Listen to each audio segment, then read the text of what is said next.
Halo teman-teman semua.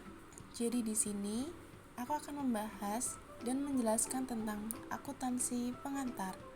Sebelumnya, perkenalkan, aku Iksania Raningtyas dan untuk proyek kali ini aku dibersamai dengan teman aku yaitu Keisha Zamar Azada. Hal pertama yang akan kita pelajari yaitu apa sih akuntansi itu?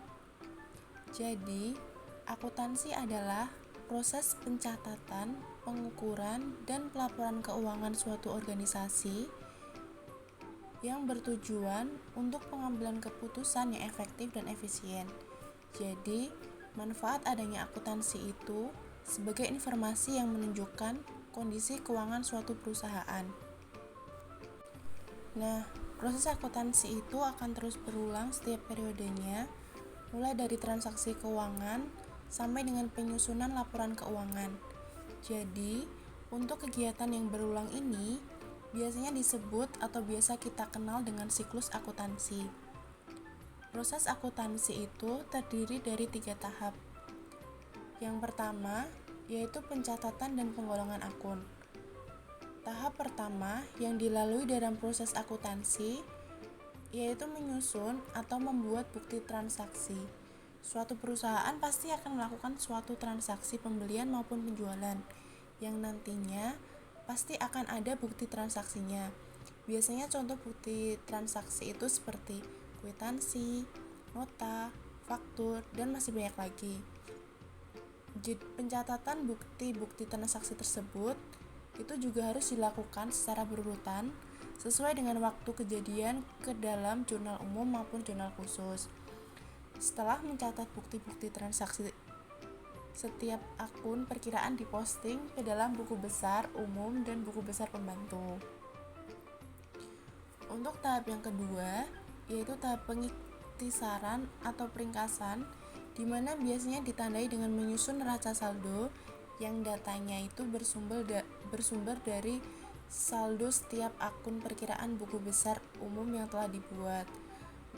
Terus dilanjutkan menyusun jurnal penyesuaian dan neraca lajur yang bertujuan untuk memudahkan dalam pembuatan laporan keuangan.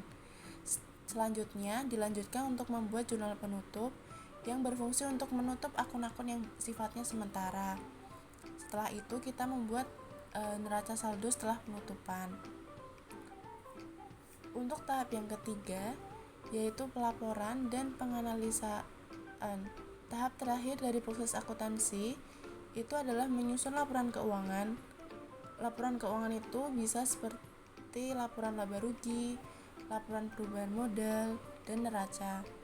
Biasanya dalam laporan ini kita bisa gunakan untuk menganalisis laporan keuangan suatu perusahaan yang nantinya akan digunakan dalam pengambilan keputusan ekonomi suatu perusahaan.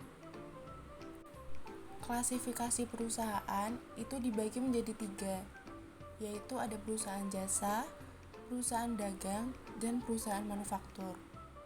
Untuk jasa, ini adalah perusahaan yang kegiatan usahanya itu untuk menjual atau membeli jasa. Contohnya seperti salon, bengkel, laundry, dan masih banyak lagi.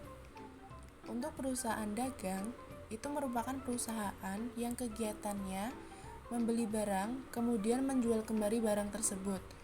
Contohnya seperti supermarket atau toko. Dan untuk perusahaan manufaktur, itu adalah perusahaan yang kegiatannya mengolah bahan mentah menjadi bahan siap jual atau barang jadi. Itu misalnya contoh seperti pabrik tekstil. Nah, dari 3 klasifikasi perusahaan ini, mereka itu memiliki beberapa perbedaan dalam setiap pencatatan keuangannya. Nah, namun dalam pencatatannya itu memiliki persamaan dasar akuntansi, di mana keseimbangan dari 2 sisi, yaitu sisi kiri atau aktiva dan sisi kanan atau pasiva. Sehingga perubahan yang timbul karena adanya transaksi keuangan akan selalu seimbang atau biasanya kita sebut dengan kata balance.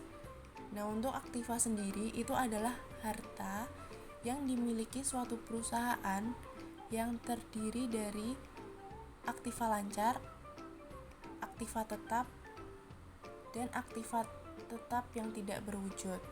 Untuk aktiva lancar sendiri yaitu sumber-sumber yang dapat dicairkan dalam jangka pendek atau kurang dari 1 tahun.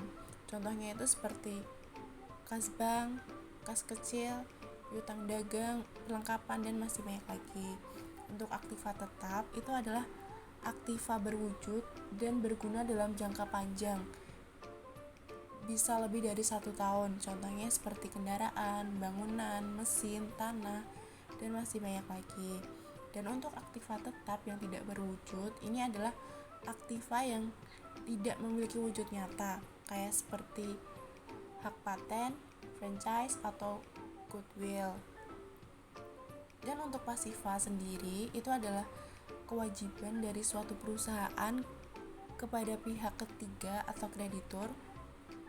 Jadi, pasiva itu terdiri dari pasiva lancar, pasiva tidak lancar, dan juga modal. Untuk pasiva lancar, itu kewajiban yang harus dilunasi dalam kurun waktu kurang dari 1 tahun, kayak seperti hutang.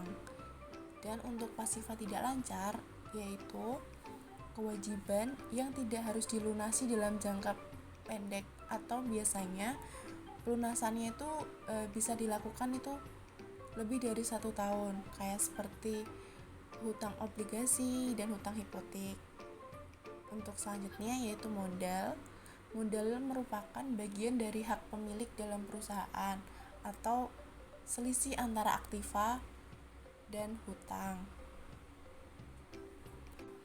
Nah, itu tadi materi yang dapat aku sampaikan.